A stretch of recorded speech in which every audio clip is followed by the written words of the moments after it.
Admiral Faisal साहब, आप बताइएगा, इस वक्त जो उन्होंने स्ट्रेट ऑफ हॉर्मुज को बंद करने का फैसला किया, कितना प्रैक्टिकल है? चाइनीज़ तेल जो वहाँ से निकल के जा रहा था, क्या वो ब्लॉक करेंगे? और अगर चाइनीज़ शिप आते हैं तो क्या अमरीकी उसको हिट करेंगे? जो ट्रंप साहब ने कहा जो जहाज़ आएगा उसको हिट करेंगे।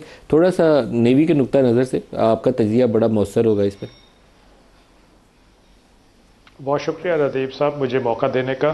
तो मैं इसको टेक्निकली थोड़ा सा आपको बताने की कोशिश करता हूँ कि ब्लॉकेट है क्या और ट्रंप साहब का इससे क्या मकसद है। देखिए, ब्लॉकेट एक वो काम होता है जो आप अपने दुश्मन के ख़िलाफ़ एक पानी का कोई हिस्सा होता है जिस पे आप कंट्रोल जमा लेते हैं, और वहाँ से जो शिप्स आपके दुश्मन के पोर्ट से आ रहे हैं या जा रहे हैं उसमें उस दुश्मन के शिप्स भी शामिल हैं और बाकी तमाम नेशनैलिटीज़ के भी शिप्स हैं जो उसके पोर्ट्स पे आ जा रहे हैं, उनको आप रोक देते हैं, उनका आना जाना रोक देते हैं। ये एक इकोनॉमिक पनिशमेंट होती है। और इसमें दो तरह के ब्लॉकेट होते हैं, एक क्लोज ब्लॉकेट होता है, एक डिस्टेंट ब्लॉकेट होता है। क्लोज ब्लॉकेट ये होता है कि आप दुश्मन के पोर्ट के बिल्कुल पास इसको लगा देते हैं, ये एक नाका होता है। और डिस्टेंट ब्लॉकेट ये होता है कि आप सी में कहीं पे लगा देते हैं जहाँ से आप उन शिप आने जाने वाले शिप्स को कंट्रोल्स कर सकते हैं और उनको वहाँ से रोक सकते हैं। तो ये जो ट्रंप साहब ने जिस ब्लॉकेट का जिक्र किया, ये मैं समझता हूँ कि क्लोज ब्लॉकेट लगाने के चक्कर में है वो। और ये क्लोज ब्लॉकेट मैं आपको ये भी समझा दूँ कि वो किस जगह लगाना चाहेंगे। देखिए, ईरान की जो तमाम पोर्ट्स हैं वो तकरीबन स्ट्रेट ऑफ हॉर्मुज़ के मगरिब में वाक़ हैं। सिर्फ एक पोर्ट है, चाबहार पोर्ट, जो बड़ी पोर्ट जिसको कहते हैं, वो मशरक़ में वाक़ है और वो गल्फ़ ऑफ ओमान में है। गल्फ़ ऑफ ओमान पानी का वो इलाका है जो स्ट्रेट ऑफ हॉर्मुज़ को अरेबियन सी से मिलाता है। तो अब अगर अमेरिका ने ईरान की तमाम पोर्ट्स पे ये ब्लॉकेट लगाना है तो फिर वो गल्फ़ ऑफ ओमान में या उसके माउथ पे लगाएगा ये ब्लॉकेट, ताकि जो भी शिप्स गल्फ़ ऑफ ओमान में एंटर हो रहे हैं, अगर उन्होंने चाबहार जाना है, अगर उन्होंने स्ट्रेट ऑफ हॉर्मुज़ जाना है, अगर उन्होंने बंदर अब्बास जाना है, तो वो तमाम शिप्स को रोक सके आने जाने से। अच्छा, अब ये अमेरिका कर सकता है। अच्छा, ये भी मैं एक बता दूं इंटरेस्टिंग चीज़ कि ब्लॉकेट नेवल इस्तिलाह में एक्ट ऑफ वॉर है, यानी ये तबल जंग है, ऐलान जंग है। अगर आप कहते हैं कि मैंने ब्लॉकेट लगा दिया है आपके ख़िलाफ़, तो इसका मतलब है कि मैंने आपके ख़िलाफ़ ऐलान जंग कर दिया है। और जो दूसरा फ़रीक होता है उसके पास फिर ये राइट होता है कि वो उस ब्लॉकेट को ब्रीच करे काइनेटिकली, बाकायदा जंग करके।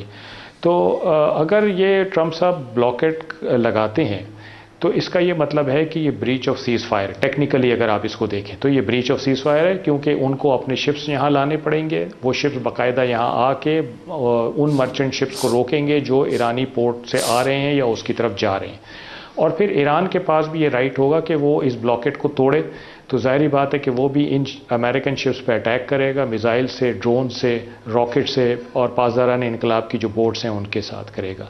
अब अगर ये होता है तो फिर तो ये ब्रीच ऑफ सीज़ फायर है सीधा सीधा सा, और ज़ाहिर बात है कि जंग रिज्यूम हो जाएगी। लेकिन मैं यहाँ पे ईरानी लीडरशिप को एक दफ़ा शाबाश देना चाहूँगा कि उन्होंने दानिशमंदी का मुजाहरा किया है, बड़ी ज़िम्मेदारी का मुजाहरा किया, और उनकी शाम को ये स्टेटमेंट आई है कि अमेरिका का ये इक़दाम पॉलिटिकल है और अमली नहीं है।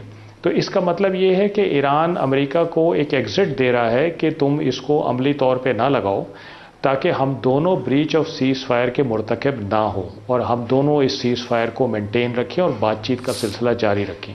लेकिन अगर अमेरिका ऐसा करता है तो मेरा ख्याल है कि ये फिर ज़ाहिर बात है कि काइनेटिक होगा। अच्छा, अब अमेरिका ऐसा क्यों करना चाहता है, ये सोचने की ज़रूरत है। देखिए, अमेरिका सदर ट्रंप के पास तमाम ट्रॉफीज़ हैं, तकरीबन लीडरशिप का ख़ात्मा हो गया, उनकी नज़र में रिजीम चेंज हो गई, उनकी नज़र में मिलिट्री कैपेबिलिटी ख़त्म हो गई, उनकी नज़र में न्यूक्लियर फैसिलिटी ख़त्म हो गई।